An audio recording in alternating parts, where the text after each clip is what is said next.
Hey folks, this is Jesse Cope back with another episode of the American Soul Podcast. Hope y'all are doing well wherever y'all are and whatever part of your day you're in. If you're getting ready for work or driving to work, lunch break, conference period, doing dishes, laundry, whatever it is that you're doing, I appreciate you joining me, giving me a little bit of your time. I appreciate y'all that continue to tell others about the podcast and share it with them. I hope that y'all get a little something out of each episode and that it helps our country, at least just a little bit.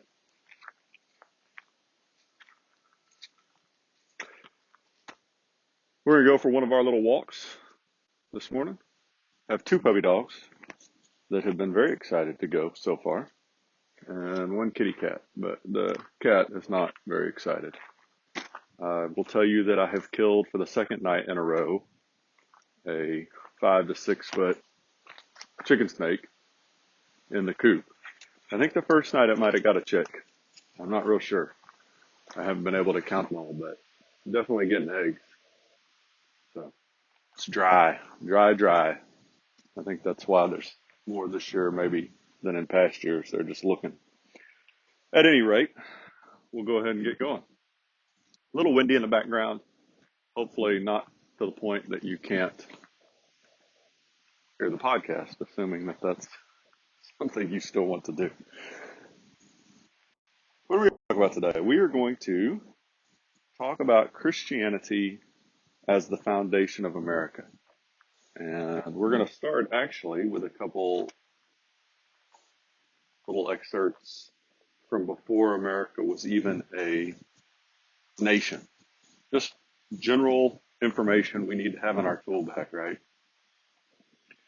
So let me make sure I put these. Yeah. March 7th, 1638, the Portsmouth Compact was signed that the establishment, the settlement of Portsmouth, which is now a town in the state of Rhode Island, the purpose was to set up a new independent colony that was Christian in character, but non-sectarian in governance. The text read, "We whose names are underwritten do hereby solemnly, in the presence of Jehovah, incorporate ourselves into a body politic, and as he shall help, will submit our persons, lives, and estates unto our Lord Jesus Christ, the King of kings, the Lord of lords, and to all those perfect and most absolute laws of his given in his holy word of truth, to be guided and judged thereby." And I'm going to read another one from New York in just a second, folks. But the point is, from the very beginning, we have been a Christian nation. We were founded that way, and the idea that we weren't is just either completely dishonest. We were founded that way right here. We're talking about before we were even a nation, just the continent. People coming from the old world to the new, they weren't coming to spread atheism or Buddhism or Hinduism or general deism. They were coming particularly for a place of freedom to worship God the Father of Jesus Christ. And this is the dichotomy, or whatever the right word is here, folks, that we talk about so often. You have to have freedom of religion. You have to allow people to make their own choices. You can't force faith onto a person, despite what the Muslims try and do across the world, and you can't force a person not to have faith. But what the people that came to America knew, and what our founders knew, was that if we didn't have faith, if we didn't follow the teachings of Christ, which almost demands some level of faith, that the republic couldn't last. You can't have freedom and liberty. There's a quote I just ran across by John Adams talking about democracy leading into anarchy. You know, this idea that we're a democracy is not true. We're a republic. You can say it's a democratic republic, a constitutional republic, whatever you want to, however you want to phrase it, but we're a republic. And there's a huge difference. And this mob rule mentality that we see today, which goes directly against this relationship between government and the principles of Christianity that we see here, right? From the Portsmouth Compact, and we're going to talk about a few others. When you go against that relationship, you end up with this anarchy and tyranny and just absolute chaos, which is that quote from John Adams that I should have brought, but I didn't. So we'll go on a few years, 1665. This is New York Colony Legislature.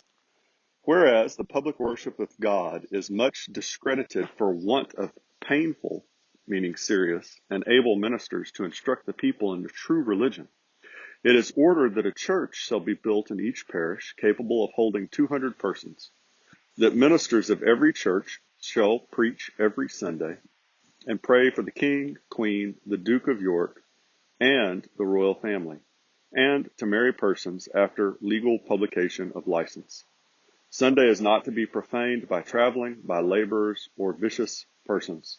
Church wardens to report twice a year all misdemeanors such as swearing, profaneness, Sabbath breaking, drunkenness, fornication, adultery, and all such abominable sins. So again, we have a colony here getting, just a little bit closer, where there's not only this relationship, but this reliance. Both of these, you see the governance, the political functioning of the compact and the colony tied to the teachings of Christ, to God, to the Bible. They leaned heavily, as did our founders. There's a great quote in one of these books. Again, I'm trying to mention this each episode, folks. If you don't have a copy of, sorry, a little fawn just ran by on the road, about 15 or 20 feet in front of me, and I thought maybe the dogs were chasing it, but they don't appear to be. So my brain went away. Oh, Patriots Bible, Founders Bible, America's God and Country Encyclopedia of Quotes, phenomenal resources. I'm actually using all three today, I think, and I often do. If you don't have a copy for your home, each of these books ought to be in every single classroom across the country, but certainly in our homes, folks. We need this so that when you hear somebody saying something that you know in your heart isn't true, you can go and find the actual facts, the comments to back that up.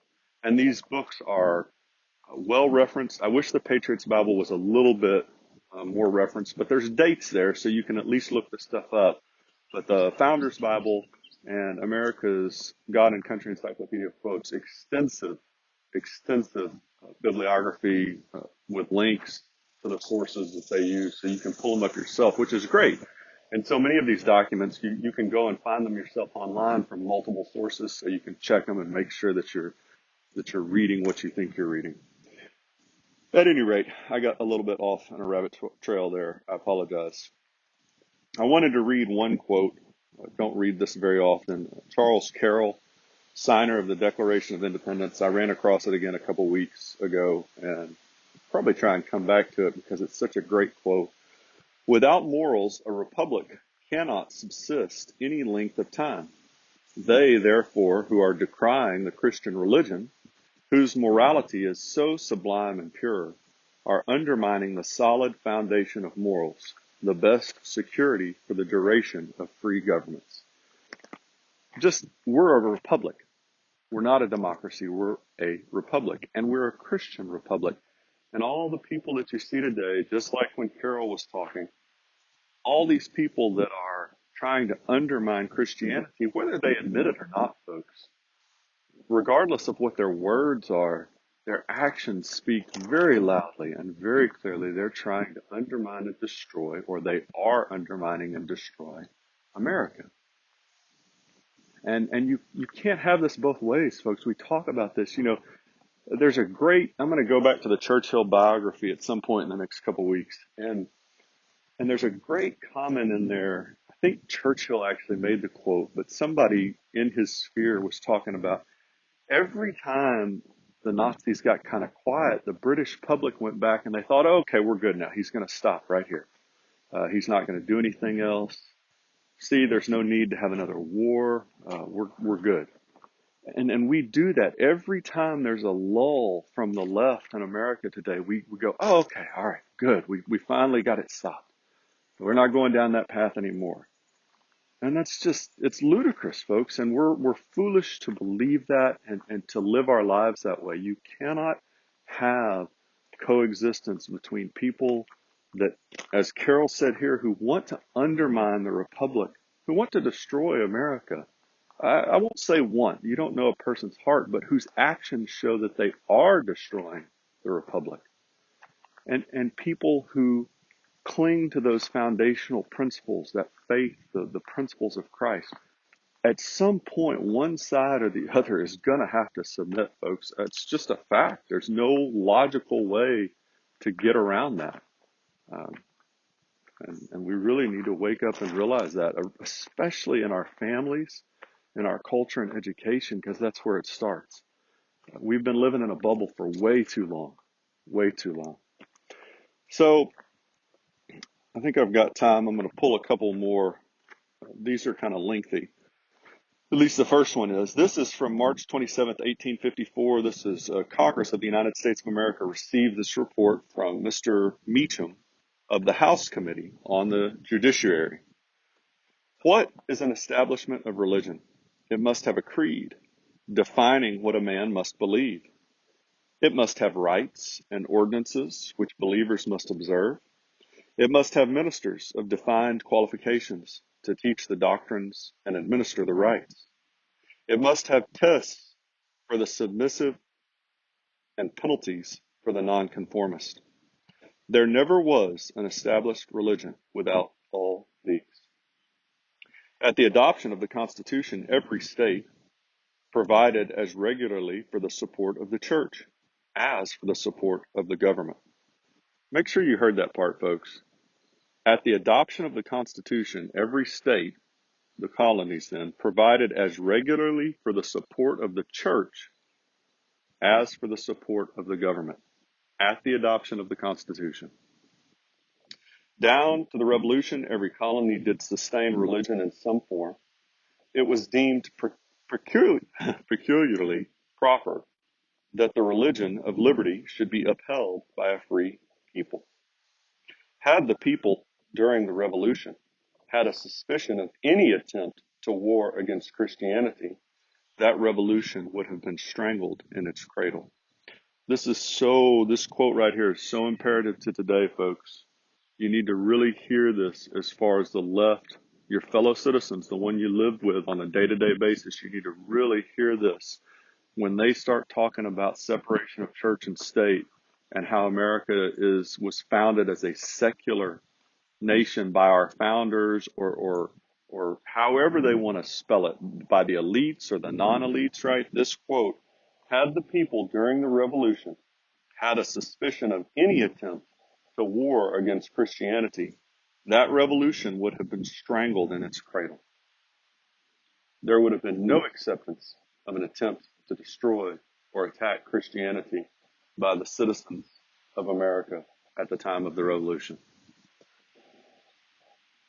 At the time of the adoption of the Constitution and the amendments, the universal sentiment was that Christianity should be encouraged, not any one sect, denomination. Any attempt to level and discard all religion would have been viewed with universal indignation. The object was not to substitute Judaism or Mohammedanism or infidelity. Sorry, one of my puppy dogs and my kitty cats decided that they're going to not be impressed with each other, and the dog snapped at it. I don't really blame you. Any attempt to level and discard all religion would have been viewed with universal indignation. The object was not to substitute Judaism or Mohammedanism or infidelity, but to prevent rivalry among the Christian sects to the exclusion of others. Christianity, must be considered as the foundation on which the whole structure rests. Laws will not have permanence or power without the sanction of religious sentiment. Without a firm belief that there is a power above us that will reward our virtues and punish our vices. In this age, there can be no substitute for Christianity. That, in its general principles, is the great conservative element on which we must rely for the purity and permanence of free institutions. That was the religion of the founders of the Republic, and they expected it to remain the religion of their descendants. There is a great and very prevalent error on this subject in the opinion that those who organized this government did not legislate on religion. I have to read that last line again, folks. There is a great and very prevalent error on this subject in the opinion that those who organized the government did not legislate on religion. What this report is saying is that the country was founded on Christianity. The founders knew that, and they couldn't have imagined that Christianity would ever not be the religion of their descendants here. And this is such a huge point, folks. Huge point. I talk about this in my own words, which are much poorer than this multiple times, but this is a Christian republic and it can only survive as such. Our institutions must be based on the principles of Jesus Christ or they can't survive. And you see that education I go to constantly is a prime example. But you could look at law enforcement, you can look at our military today. As soon as we start to stray from the principles of Jesus Christ, those institutions start to crumble, and they are today. And this report from 150 plus years ago knew that. In Congress, they knew that we had to have Christianity, that it was intended by the founders to be part of our public policy, our legislative procedures. And so then in May of 1854, a couple months later, the Congress of the United States of America passed a resolution in the House which declared, the great, vital, and conservative element in our system is the belief of our people in the pure doctrines and divine truths of the gospel of Jesus Christ. If we don't have a people, it's kind of like Coolidge's quote, if we don't have a people that follow the principles of Jesus Christ, it's over, folks. And that's where we're at. And then, so where we're at right now, and I was going to talk about this if I have a little bit of time, just briefly. We're going to get to education again, probably tomorrow, because I think there's a story that we need to kind of hammer on. I don't do that very often. We'll see. But our institutions are going to crumble if we don't have Jesus Christ at the core. And our founders knew that. Later generations knew that and acknowledged it, like Congress did here in the House. We have to have a people that follow the principles of Christ. And if we don't, and we have a large percentage that don't today and have pushed for 80 plus years to get God out of our institutions, Christianity out, then we've got a decision to make. We keep going down the path to the secular, communist, socialist countries that we've seen throughout the 20th century and even into the 21st, right? China, Russia, Stalin's Russia, Nazi Germany. So all of these, or we manage to turn it around at the ballot box somehow and convince our fellow citizens that they've got to have a change of heart and mind, or we get a fight. Some of y'all talk to me about the podcast, send me texts, messages, etc. If you see another door, let me know, because I don't. I don't think there is another door, folks, and we need to at least acknowledge that.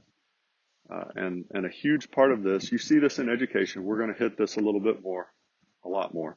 But look at the numbers in the increase in percentage of students nationally that are being homeschooled. And the private schools and the charter schools. There's something going on out there, folks, and people are desperate to find a solution to it. And it all goes back to, as this report in Congress said, taking Christianity out of our institutions. All right, I'm going to leave y'all be. We'll talk some more. Obviously, a huge subject. Go back over that again. That's a great report in Congress. You want to go back and read that again or listen to it or look it up, folks. Phenomenal tool to have in your bag. God bless y'all. God bless your families. God bless America. Thank you so much for joining me. We'll talk to y'all again real soon. Looking forward to it.